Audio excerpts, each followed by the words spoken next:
Alright guys, this is simply how you work a cash register. You simply press in the dollar, and then another dollar, and then another dollar, and then you do it one more time, and then your total is $7.25. And then let's say if you want to do $10.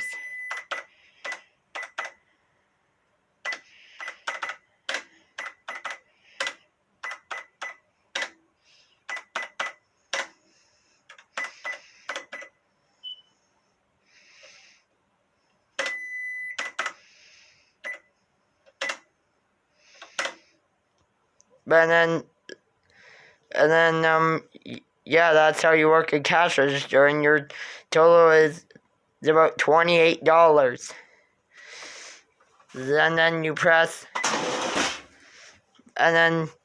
this, then it shows you how much change you got back, and you got back about $18.